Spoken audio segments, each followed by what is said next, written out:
Welcome to the sisterhood, Terri and Jodi. This feels really special to us because you are our dear, dear friends, and we are literally coast to coast here between the four of us.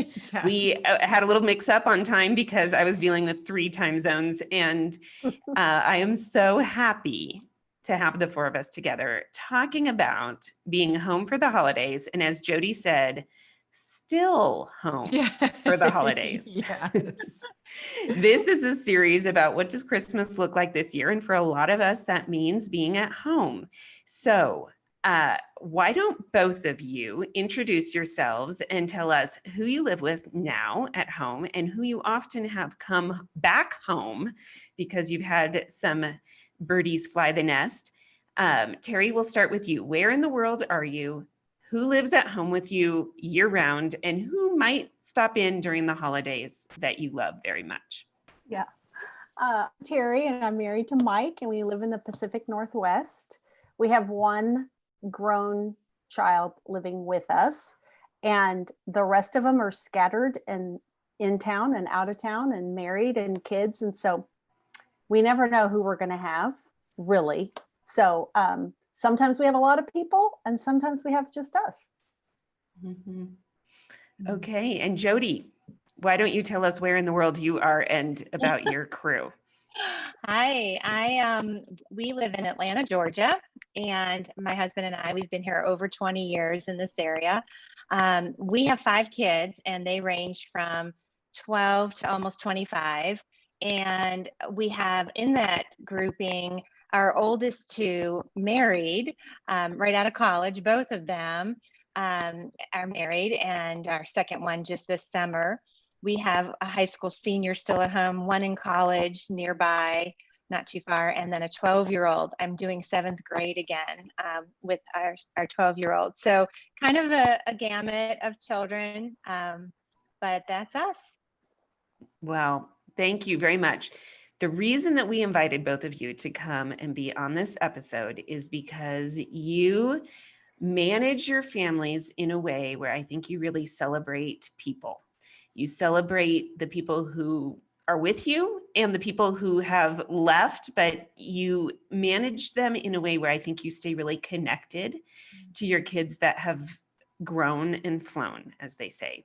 So let's start by talking about this year and this Christmas and how it might be different for people because of, a global pandemic. So we keep saying we haven't lived through a global pandemic before. Well, we've never done Christmas through a global pandemic before. So for many people, it is going to involve maybe not seeing extended family in the same way. But for many people, it won't really impact them that much. What are you seeing when you talk to people and in your own lives as far as how this holiday may be different because of COVID? Terri, why don't you start? We usually have a big Christmas one year because all the marrieds come home with their kids. And then we have a little, we call it big fam, little family Christmas the next year. And at first we thought that was really sad, like Charlie Brown Christmas tree when we couldn't have everybody. But then we started seeing, it has its own beauty. You can have quieter things. You could do some things you can't do when you have the whole crew. So there's a beautiful rhythm there. However, COVID is disrupting that because my oldest son and his wife and their 3 children live in Atlanta. And they can come to my house for Christmas. I heard you say that and I was like, okay, Jodi's in Atlanta. And so normally they would come and everyone would be together, and they're not coming this year. And so maybe, God willing, COVID staying calm, I'm going to be them, but just by myself, because it's been almost a year, kind of need a break, two working parents, online kindergarten, three little children under 5. So we'll see. That will look really different if I go. I don't really like to travel during Christmas. I like being home, but So that will really change this, but I will get to be with them, and if I go and, you know, do Christmas things and tuck them in and let them go on a date. So it's just going to be completely different this year. And then the kids in town will probably, we alternate with other in-laws, but I think we'll even do even smaller things and spread them out. So there might not, I don't know, I haven't gotten that far. I guess we might not be all together on Christmas Day or Christmas Eve the way we usually are, even just our family. And we might just divide that up a little bit, do a brunch here and, you know, a dessert here and maybe a dinner here, and just spread it out, make it little fam all the way. So kind of like a Christmas party train that's just small groups, it sounds like. Yes, because my daughter-in-law who lives in Atlanta, her parents live here and have some health issues that make them in a super high risk category. And we usually have them over, whether they're here or not. Those are our empty spots at the table. Either she doesn't have to go a million places, or we just have her folks here. And I'm not sure we can do that this year. I'm not sure they'll be able to do it, but I think I'll at least drop off something wonderful at their doorstep and let them, you know, COVID clean it and bring it in. So we'll see. I'm looking at doing way smaller things depending on what the next 6 weeks or whatever bring. Right. Yeah. Even you saying that highlights how hard it is for people to plan, because we just don't even know. I mean, I just feel like this is the year I say over and over, and I think you said this, Terri, God willing, that we can do this, because we don't know. We don't know if someone's going to be sick. We don't know what our numbers are going to be. I mean, in Denver, things changed 3 times in the last week. They keep cinching the belt, and school closures and all of that. Okay, Jodi, how or will your Christmas look any different this year than it typically does because of COVID? Well, as Terri was talking, one of the things that I thought about was the fact that when we moved to the South over 20 years ago, and we left my extended family up north, I'm an Ohio girl, we started to do things differently then. We had, in those years early on, decided that our family became our friendships and our circles and our community, our church and our school here. And so that's really our extended family down here in the South. And we really incorporate them in our Christmas traditions and celebrations. We've always had, you know, big parties, or we've attended things or planned events with a larger group. And that's probably, that part is not going to happen this year. So that's one piece of it. The great news is that for all of us as an immediate family, my 5 kids and the 2 additional in-law, son-in-law, daughter-in-law, they, I found out not too long ago, will all be home for this Christmas. So, and we feel like we can do that as an immediate family. So it's 9 of us. That's a pretty good sized group. And I love that. I'm a more the merrier kind of gal. So I'm thrilled that they're all coming. And that they'll be here for a few days overlapping. We're, you know, we'll just celebrate that. And you'll take it as a win. I'll take it as a win this year. When my son, who just got married, he lives in Minnesota with his new bride, and they're so far, and we haven't even seen them since their wedding in August. So I am thrilled to know that, you know, he's coming, and we're going to all be together. And so we'll be able to kind of carry on this year. But, you know, next year, I know that I'm going to probably be missing my oldest 2 kids for the holiday, COVID or not. They have to share equal time. And I know the first time I didn't have my oldest daughter home with us was last Christmas. And let me tell you, it's hard. It is hard to have your first, you know, child not there for something like Christmas morning. It's been such a special time with our immediate family, probably because we left extended family all those years ago, and we are so connected to one another because we're kind of all we have on those holidays. And so when Emily wasn't here last Christmas, you know, we all had to put on a little bit of the happy face and just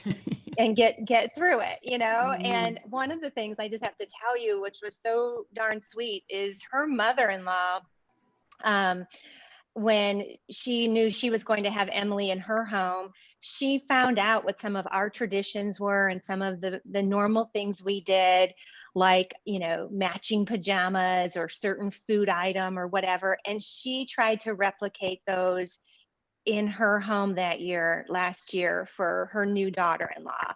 Oh, And that's so sweet. it's so Mhm. sweet. And when I thought about that the other day, when I was thinking about this podcast, I literally got all teary eyed and I called Emily and I just said, do you know what Lynn did for me as your mom, being able to know that you were taken care of in a way that, you know, blessed me as well. So it was just, it's sweet.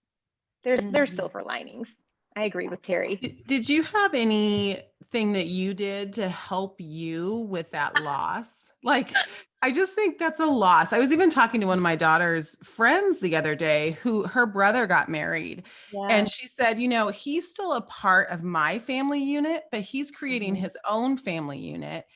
And so for her, she was just talking about like, he's still in my family unit. And so something's missing. And so Mhm. that's really hard, even for the siblings. So did Mhm. you do something that helped you with that?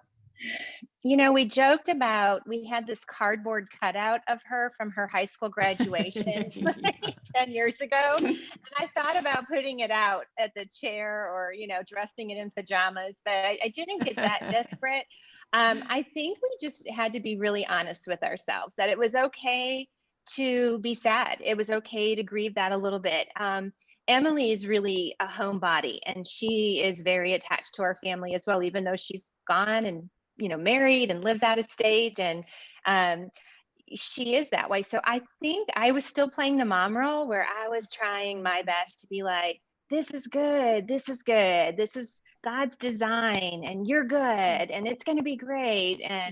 And so I was really trying to be the cheerleader, but I know a part of that was for myself, you know. Mhm. Just sometimes you have to give yourself the little bit of the talking to as well. So no Well, real practical things. I mean, cardboard cutouts, I wouldn't suggest it. I think though unnecessary. it's kind of cute. I mean, I think that's Yeah, cute. it's kind of cute. But I do think my parents have modeled this so well for me, and just the fact that life changes and Mhm. that we can either fight that change or Mm. we can gracefully move into that change and embrace it and make something good of it. And Terri, I heard you really saying that with your small fam. Just that, you know, change is inevitable. And so will we kind of white knuckle it and fight that, or will we just gracefully move into it?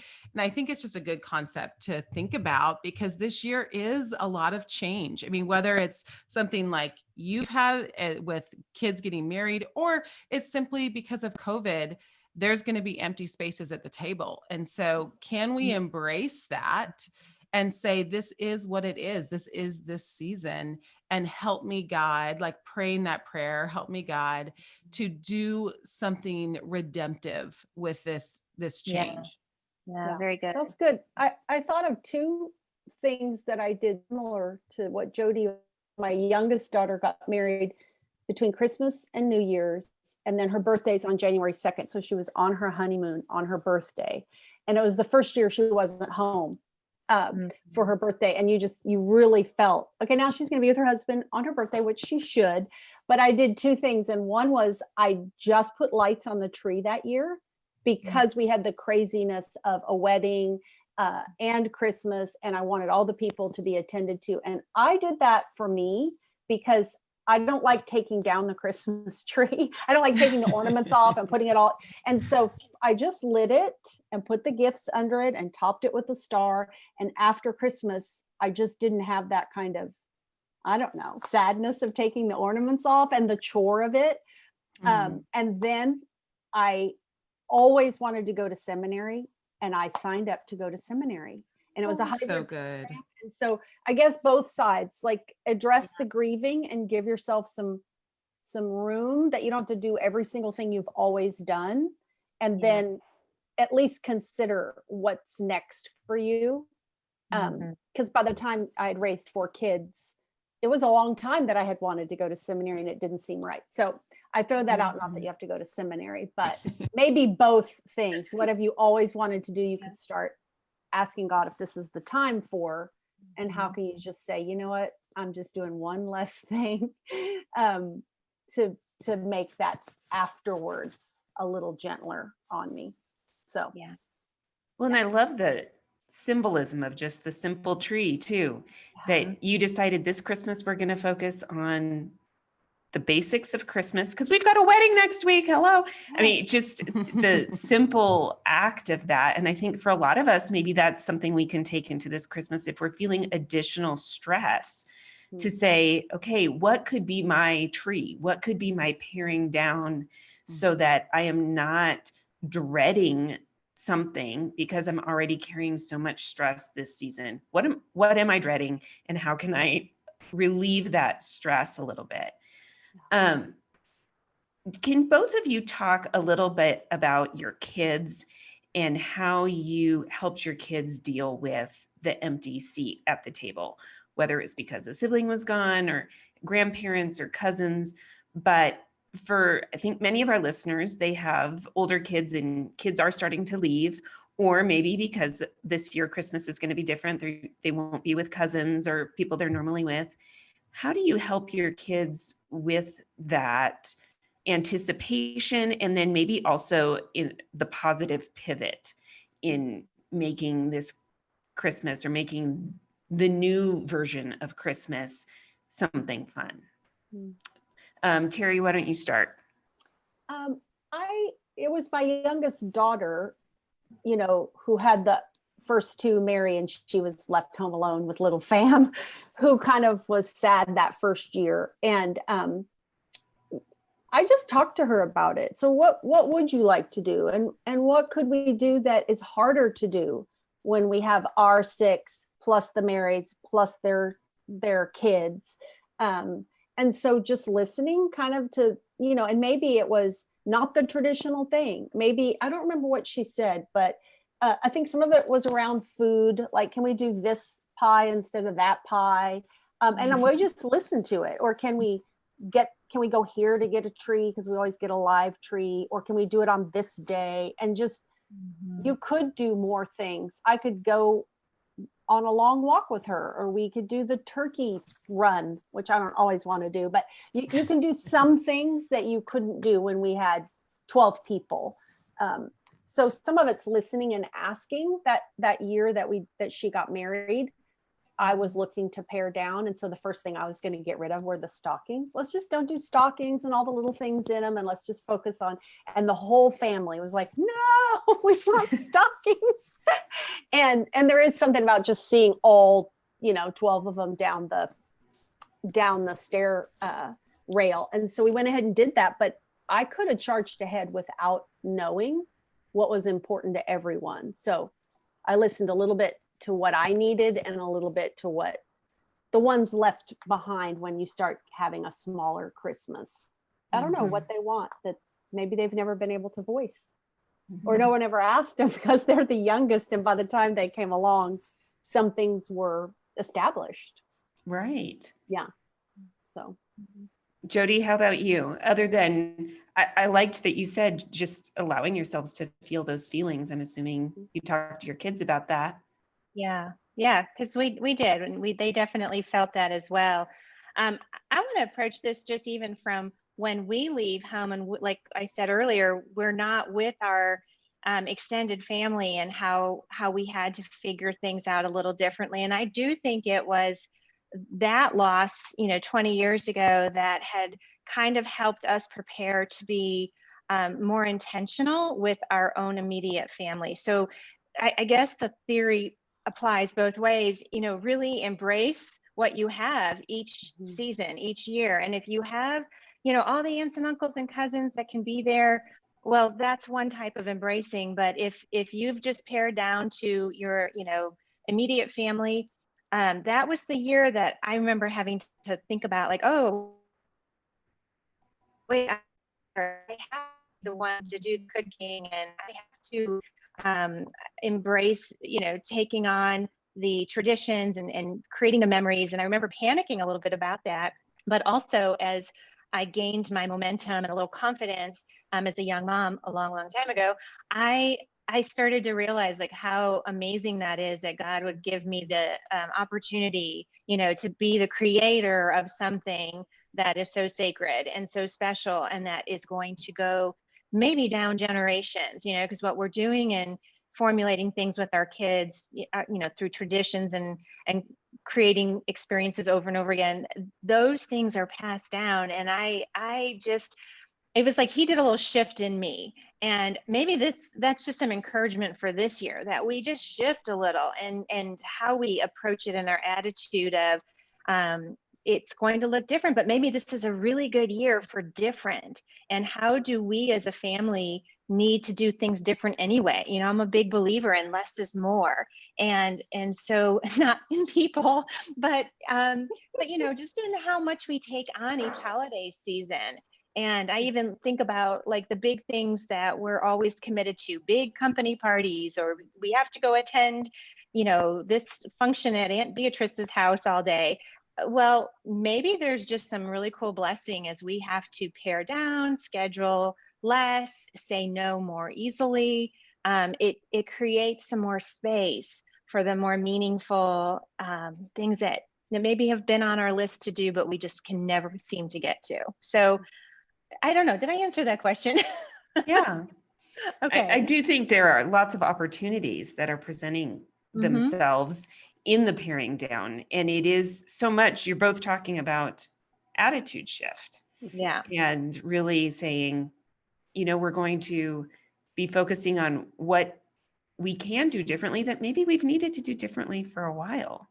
And so I think that's good. I'd like to shift because you said, this is the year that maybe we do some things different. Are there some traditions that you are tweaking this year because of the pandemic? Jodi, do you have any days leading up to Christmas that are going to look different because of restrictions? Well, one thing that has been kind of fun for our family for years now is I as the mom try to plan, not necessarily a surprise, just a couple of experiences that we can all take part in. Last year, we went to do the iFly thing where, you get in these things and they fly you in the air. And then we went to a great lunch at a neat diner in the city and went and got foot rubs for everybody. All 9 of us had foot massages in this, and that's just not happening this year. Let's be honest. We're not going to get group foot rubs. Or you could give them to each other. So exactly. So what can we do with the experience? We're not going to go to the Fox Theater and watch the Nutcracker. We're not going to do those things. So it is maybe something where I need to stretch myself in the next coming weeks and think, okay, what can we do?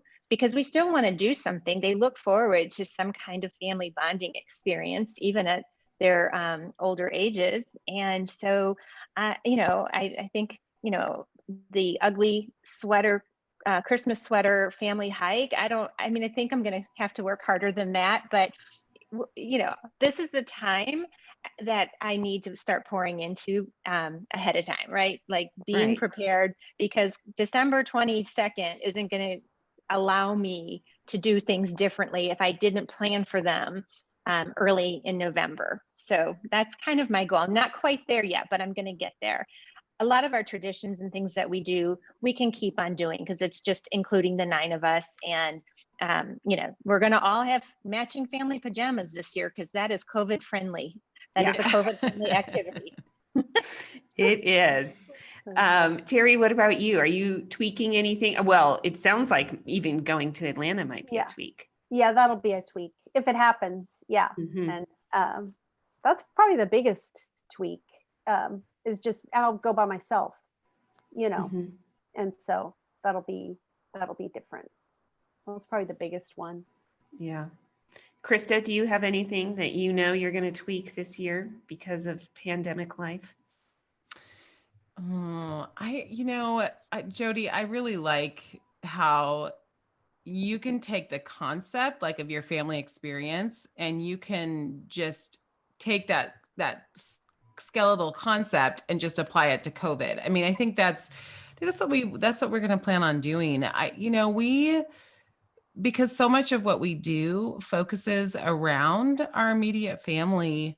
I think we can just take it and make it COVID friendly. I mean, that's kind of just where I think I'm headed with that. And I will say this idea of change. I mean, as my kids have gotten older, they've wanted to do different things than when they did than what we did when they were younger. And so that's okay too. I think what I'm realizing is that like it's supposed to be fun, whatever we're doing.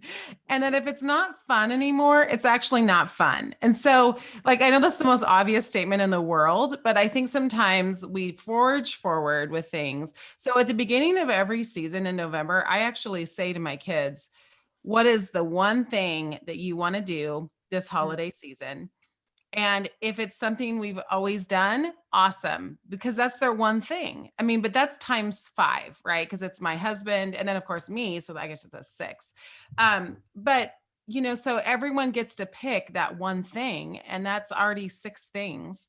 And some of them are traditional and some of them are new because they're changing as they grow. And also girls want to do different things than boys want to do. I mean, the boys let go of some of the traditions we did when they were younger because now they're teenage boys, and teenage boys want to do really different things. And so I'm just learning to be more fluid with those things and to say, okay, if that's what you want to do, okay, then that's what we'll do, and not just hold hard and fast to traditions for the sake of tradition, because maybe it's not fun anymore for them. And can I interject? Sure. I think the idea of being flexible in your traditions is, I mean, traditions, it sounds so staunch and set and traditional, but the idea of being adaptable and flexible is a key component, because what happens, we have these families and these kids that are growing up and changing. I mean, an example for me would be our kids loved the tradition of sleeping together on Christmas Eve in their matching pajamas. Every Christmas Eve for over a decade, they would all cuddle into one of the kids' bedrooms and welcome in Christmas morning as a group. I loved the idea behind that. It was super sweet for many, many years. Well, fast forward, and now we have a daughter-in-law and a son-in-law. And I think I envisioned that we were going to continue this tradition. And the reality of it now is probably not so much. And so I have to adapt to my expectation for something that I loved them doing as children. It's will look differently, and it probably needs to look a little different as they are older and bring people home with them. So flexibility. Yeah. I've realized that we have been together, my family of 6, every day, all day since March. We have. We've been together. My husband and I went away for one night in that 9-month period of time. So this pressure for us to make memories and be together, I feel like it's relieved a little bit because we've been making a lot of memories and spending a lot of quality time together.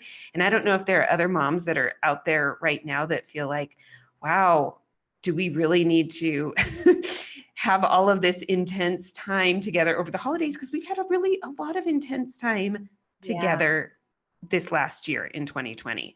And so I am finding that that's actually taking some pressure off of me to feel like we have to make all of these really special memories, because the truth is we've been making unexpected together time memories since March. So because this is my oldest daughter's last Christmas, holiday season, where I know she's going to be home all of November, all of December, because she graduates from high school this year. We don't know what next year is going to look like. I was anticipating that I was going to be really sad all Thanksgiving and all Christmas. Like, this is the last one, the last. And I'm not feeling that so much right now. Now, check in with me in a few weeks. I'm not sure that I'll maintain that, but I do feel like that has been a little bit of a gift of COVID, is I have spent a lot of time with her, and she has spent a lot of time with her siblings the last few months. She hasn't always loved it, and we have needed breaks where, oh shoot, sorry, where we've needed to take some time away and say, okay, go for a walk, go outside. But I think that does take some pressure off. Okay, before we end this episode, I do want to hit Thanksgiving. Can we talk a little bit about Thanksgiving traditions specifically? Jodi, I would love to hear from you. What are some ways that you make Thanksgiving meaningful and things that you love to do with your family? Well, years ago, I heard it might have even been Ann Voskamp, if I can mention her. I think she was talking about the need for gratitude to precede the idea of gift giving, and that we should be giving thanks before we are giving or getting gifts. And I loved how that incorporated. I thought, wow, how convenient. That's how our calendar is set up. We've got this, wonderful holiday right before Christmas, and they can collaborate. They don't have to be in competition for the limelight. There's just a beauty of Thanksgiving coming right prior to Christmas. And so anything we can do to connect them, other than just the shopping day number between, I think is so beneficial to our family, because it's truly a season. And I know even this year, because of COVID, our college daughter will be home at Thanksgiving and not returning for the rest of the semester. She'll do, they're bringing all of the kids home and having that pause instead of back and forth. That's one thing the South is doing. I'm not sure about the other things, but so when she gets home at Thanksgiving, I'll have her for several weeks at a time. But one thing that we did in the past and have done, especially with your younger kids, but even continued it as they were into teenager years, we did a thankful tree before the Christmas tree. So it was just a collection of branches in a big vase, and I'd put a little jar of notes that with ties on them, and each day, or anyone that would stop over, even like their buddies would come over, and they'd write a little note of Thanksgiving or an item they're grateful for, and put it on our thankful tree in the kitchen. And it was just kind of fun. Like, even for me, the symbolism of having this tree of Thanksgiving, and we would always take it down at Christmas when the tree came in. We're pretty quick with our Christmas tree. That's like usually the weekend after Thanksgiving. So that bridged. Another idea I haven't done it in a few years, but when we did have a lot of like extra company at our house, especially, I love to create an ornament with a Bible verse Mod Podged on it of Thanksgiving, that it kind of represented both holidays. It was a place setting item on our Thanksgiving table, but it helped us look forward with expectancy and with a prepared heart of Thanksgiving for what's to come in the birth of Christ. So just little things like that kind of work between the two holidays, and I kind of feel like might bridge it a little bit. That's a really fun idea, Jodi. I love that idea of bridging the two. I think we often have them totally separate, and usually people like one or the other, but I like that idea of kind of the fluidity of both. That's really beautiful. I feel like it's pretty organic to what we're supposed to be doing, even spiritually, is preparing our hearts and giving thanks in all circumstances. And this year especially, I think that 1 Thessalonians 5:16 verse is probably going to be the one that I Mod Podge onto a Christmas ornament. Rejoice, give thanks, all circumstances, because our circumstances are across the board unusual this year. Well, and I think it's actually almost purposeful, right? That Thanksgiving holds off Christmas. I think we would be diving well into Christmas by November 1st if there wasn't that Thanksgiving break, that in our holiday season. And so that's actually a good thing, right? That it holds our spirits off of diving full on into that commercialization and that want of Christmas, I think. Yeah. Terri, what about you? I love Thanksgiving. I always have. And I agree with everything Jodi said about just how it sets the heart for Advent, which starts that very next Sunday, and getting prepared. And I guess one of our traditions is always to set the table with some kind of outdoor something. I mean, and usually the kids could help get it. It could be leaves, it could be acorns, it could be pine cones or twigs or moss or wood or any of those things. And I think what that does is help you sort of notice and admire what God does in creation, because so much is happening before the animals hibernate and as the trees lose their leaves, and as the wind starts to blow in, and maybe because everything else dies away, you notice, oh, the squirrels are running all over, and what kind of nuts are they collecting, and chestnuts and hazelnuts and all those things kind of come into your view. And so it does make me thankful that God is taking care of the earth, and he has rhythms that I have maybe not noticed, or I notice them more as the whole earth gets ready to sleep or be quiet. And I love that. And it's a really good way to start noticing small things. And then you kind of notice them in your life. The light is different. Jodi's point, kids are starting to come home usually. You're starting to think about the breaks and being together. And because it's a meal without all the gifts that kind of come with Christmas, it did feel like a time we like to bake, but to relax a little bit and not, it's just not easy with wrapping and shopping and all that kind of thing. Usually it's always been a favorite holiday. Certainly. One thing that we do, it triggered this, is we pick leaves, fall leaves off of the tree and press them. And then right now, even I've got them all on the table. And so people can take leaves right now. We're actually not doing that because we have a COVID situation, but when we are gathered around the table, I actually have people write things throughout the month of November they're thankful for, and then put it back in the middle of the table. And so then we just have this whole row of things we're thankful for as part of the table decor, which it just speaks meaning to me, right? And that, kind of incorporating, like, I really like what you were saying, Terri. It incorporates just this beauty of thankfulness for God's creation and provision, and as people write on their leaves, it's just a whole table of provision, really, that God has provided. That's beautiful. Well, thank you both. I think that is a nice way to end this conversation, and to tell our listeners that we do not know what your circumstances are as you enter the holiday season. We don't know how COVID is impacting or has impacted your family this year, but we do know that we are called to give thanks in all things. And I'm going to get teary.